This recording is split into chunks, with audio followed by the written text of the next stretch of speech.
Salut tout le monde, alors on se retrouve pour un nouvel épisode de Il était une fois l'anatomie et on va s'intéresser cette fois-ci au système nerveux périphérique. On va d'abord voir un aspect global du système nerveux périphérique. Donc je vous rappelle que le système nerveux périphérique est uniquement composé des racines des nerfs, des ganglions et des nerfs. D'accord ? Ce n'est que du câblage.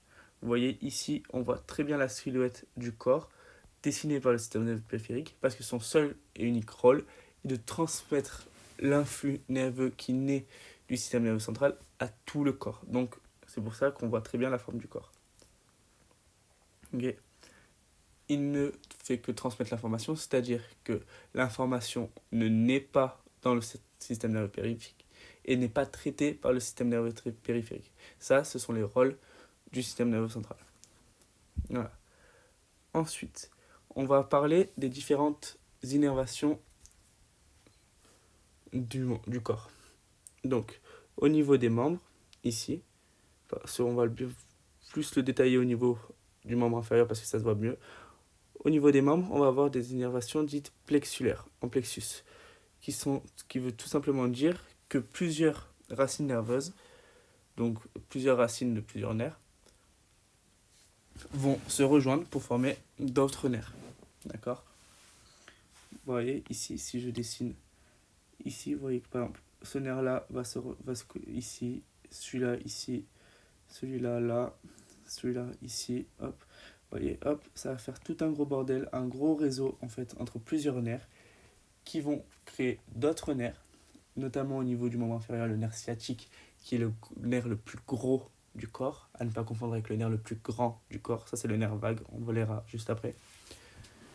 Donc, ces nerfs en fait vont fusionner avec d'autres pour donner d'autres nerfs et créer un réseau de nerfs nerveux, un réseau nerveux, ce qu'on appelle un plexus. Ça, ce sont pour les membres. Donc, on retrouve ça pour le membre inf, hop, mais aussi pour le membre sup. Vous voyez ici, on a aussi tout un gros merdier de fibres nerveuses qui s'entrecroisent et tout.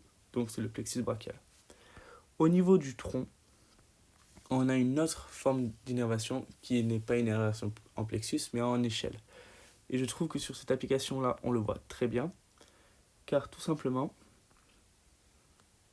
ici par exemple, on a le nerf T4, ok ? Vous voyez bien, le nerf T4, c'est ici. Il part de là, il arrive là. Juste en dessous, on va avoir T5. Juste au-dessous encore, on va avoir T6. Au-dessus de T4, on va avoir T3. Vous voyez ? Chaque nerf est l'un au-dessus de l'autre, ou en dessous de l'autre. Ce qui fait vraiment comme des barreaux d'une échelle. Chaque étage représente un métamère, et chaque métamère est innervé représente un métamère, oui, ce qui correspond à un nerf. Ok ? Je vous rappelle, un métamère, c'est le nerf plus la zone qui l'innerve. Ok ? Donc le myélomère plus son territoire, plus l'innervation, tout ce qui l'innerve. Voilà. Ça, c'est les différences d'innervation entre membres et tronc. Maintenant, on va voir plus approfondi le système nerveux périphérique. Et on va commencer par le système périphérique au niveau du crâne, donc qui passe par les nerfs crâniens. Il y en a 12, on va tous les voir un par un et on va un peu les détailler. Le premier, c'est le nerf olfactif, qui est un nerf sensoriel. Il a pour origine embryonnaire le télencéphale, comme on peut le voir ici, vous voyez, qui sort du lobe frontal. Ici, on a le lobe frontal, vous voyez, il s'en sort. Donc, il a pour origine le télencéphale. Hop, on voit le bulbe olfactif ici et les fibres olfactives qui traversent la lame criblée de l'éthmoïde pour rejoindre la partie supéro-postérieure des fosses nasales. Ça, on le reverra un peu plus détaillé sur l'organe des sens. Ça, c'est le 1. D'accord ? Ensuite, le 2, on le voit ici. C'est le nerf optique, le nerf de la vision. Donc, c'est aussi un nerf sensoriel. Lui, il a pour origine le diencéphale, comme on peut le voir ici. Vous voyez, ici, on a les structures du encéphalique. Vous voyez, hop, hypothalamus et tout, qui sont des structures du encéphalique. Et donc, le nerf optique est pour origine le diencéphale. Le nerf optique les deux nerfs optiques vont se croiser parce qu'on appelle le chiasma optique. Vous voyez, on le voit ici. Ça, vous l'avez vu dans l'organe des sens et on essaiera de le revoir. C'est ce qui permet de la décussation des fibres de la rétine, des rétines nasales, de la voie visuelle, en fait, de la vision. Voilà. Ça, c'est le nerf optique. Ensuite, on a le 3. On va le trouver ici. Voilà. C'est le nerf oculomoteur. C'est un nerf, comme son nom l'indique, moteur. Il est d'origine somitique, donc il vient d'une somite. Et c'est le nerf moteur de l'œil, ok? Et vous voyez ici, là son origine, il est entre... Attendez, je vais vous le dessiner. Voilà. Ici, on a le mésencéphale. Ici, on a le métencéphale. On va mettre une autre couleur. Voilà, le métencéphale orange. Et bien, entre les deux, on a le le sillon ponto-mésencéphalique. D'accord? Et vous voyez bien que le 3 naît de ce sillon. Donc, il a pour origine apparente le sillon ponto-mésencéphalique. Voilà. Ensuite, on va avoir le 4. Hop. Là. Le 4. Qui est le nerf trochléaire. Le nerf trochléaire est aussi moteur et il vient d'une somite. Il est somitique. Et c'est aussi un nerf moteur de l'œil, c'est-à-dire qui permet de faire bouger l'œil. Ok? Et lui, il naît, comme on peut le voir, en postérieur du métencéphale. Vous voyez, hop, le métencéphale, il est là et il vient du côté postérieur du métencéphale. Ensuite, ça c'est le 4. Du coup, on a le 5, qui est énorme. Ok, le 5, il est là. C'est le nerf trijumeau. Pourquoi trijumeau? Tout simplement parce qu'il va donner 3 nerfs très importants. Donc, on a le trijumeau qui va rejoindre le ganglion trigéminé, qui est le ganglion du trijumeau. Ok. Et à partir de ce ganglion, il va donner 3 nerfs. Ok. Donc, on va avoir le nerf mandibulaire, le V3, le V2, le nerf maxillaire, et le V1, le nerf ophtalmique. À ne pas confondre avec le nerf optique. Le nerf ophtalmique, c'est une branche du 5e, alors que le nerf optique, c'est un nerf crânien. Ok. Ils n'ont pas les mêmes rôles. Faites attention, c'est un piège très récurrent en QCM. Ce 5, il est issu du premier arc branchial. Ok. Donc moi, comment je le retenais, c'était que tout ce qui était avant n'était forcément pas branchial, puisque le premier, c'était le 5. Voilà. Il est mixte. Mixte, c'est-à-dire qu'il est à la fois qu'il est sensitif et moteur. D'accord? C'est un mix des deux. Il permet en fait la sensibilité de la face. C'est-à-dire que quand vous touchez par exemple le front, la joue ou le menton, c'est le 5 qui va recevoir et amener l'information au cerveau. Ok? Voilà. Ensuite, nous avons le 6 qui est ici. Voilà. Le nerf abducens. Le nerf abducens, il est moteur et il est somitique. D'accord? Donc il vient d'une somite. Sillon ponto-bulbaire. Et de côté antérieur. Donc on va faire un petit dessin. Hop. Modifier le dessin. Supprimer. Oui. Terminé. Hop. Ajouter un dessin. Voilà. Donc ici nous avons le pont. Ici nous avons le bulbe. Et entre les deux, le sillon ponto-bulbaire. Et vous voyez bien que le 6 naît de ce sillon. Voilà. Et en fait, c'est aussi un nerf moteur de l'œil. Donc ça, vous l'avez vu en organe des sens, l'œil a alors le 3, le 4 et le 6. Ouais. 3 nerfs moteurs, le 3, le 4 et le 6. Voilà, hop. Ça, c'était pour le 6. Ensuite, nous avons le 7. hop, c'est nerf facial. Le facial, c'est un nerf mixte, donc il est sensitif et moteur. C'est le nerf de la motricité de la face. On dit c'est le miroir de l'âme, tout simplement parce que c'est lui qui va vous faire les mimiques. D'accord? Vous souriez, vous faites la tronche, genre vous plissez les yeux et tout. Ça, c'est le facial. C'est lui qui va transmettre les émotions à travers le mouvement des muscles possibles de la tête, de la face. Donc les mix, il vient du deuxième arc branchial.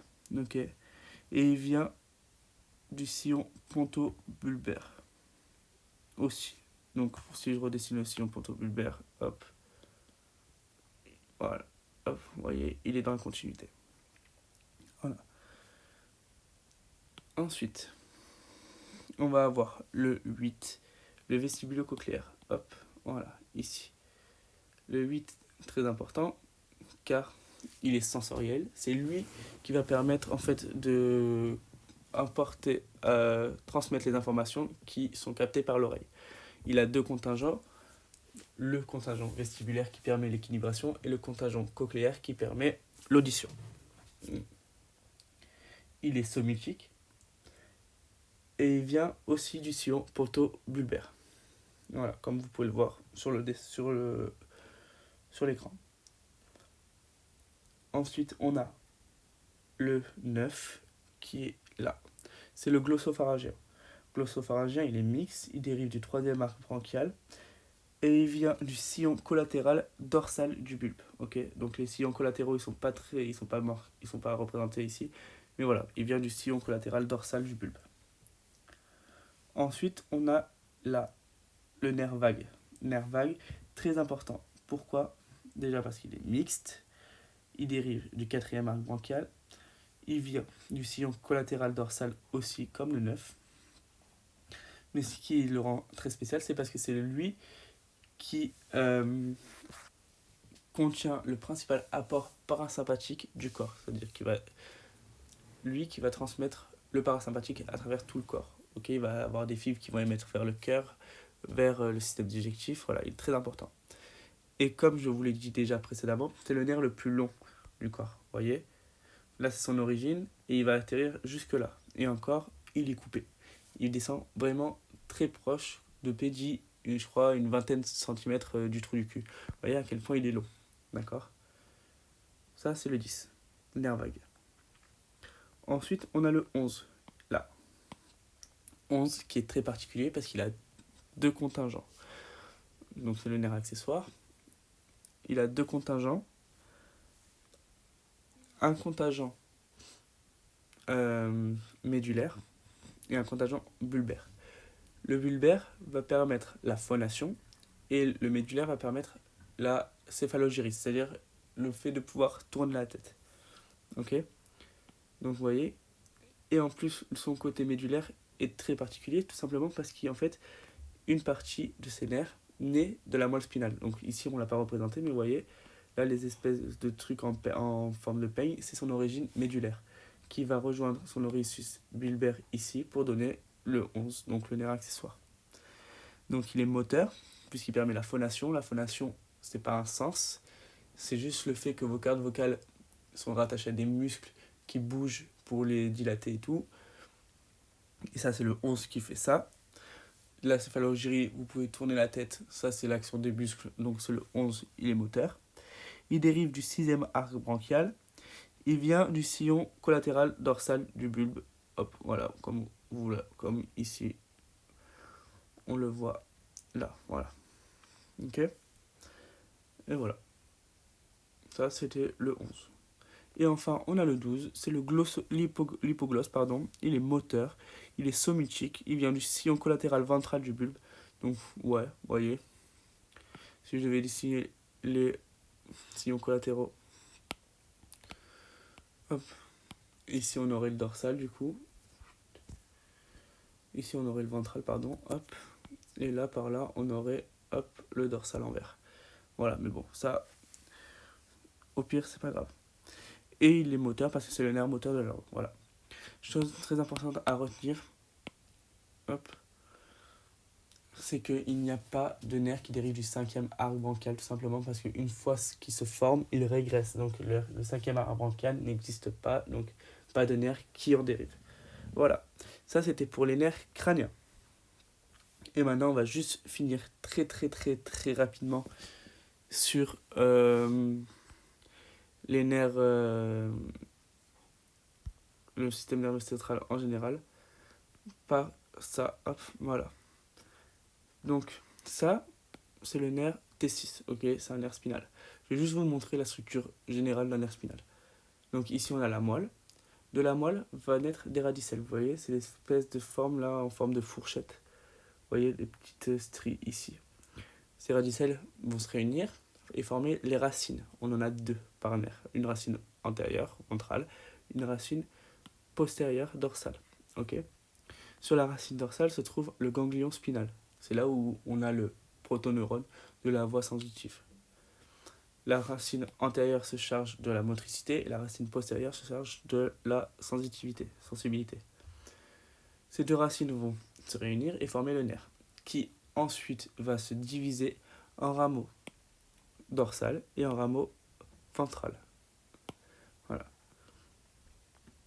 Vous voyez bien ici que le rameau ventral est plus épais que le dorsal. Okay, donc on dit que le dorsal est plus grêle que le rameau ventral. Sauf au niveau de C2, qui c'est l'inverse. C'est le rameau dorsal qui est plus fort, plus important que le rameau ventral. Voilà. Du coup, c'est tout ce que j'ai à vous dire par rapport au système nerveux. Ouais, par rapport au système nerveux périphérique. Puisque l'application ne permet pas de vous montrer autre chose. Donc voilà, on se retrouve pour la dernière vidéo sur le système nerveux végétatif. Ciao.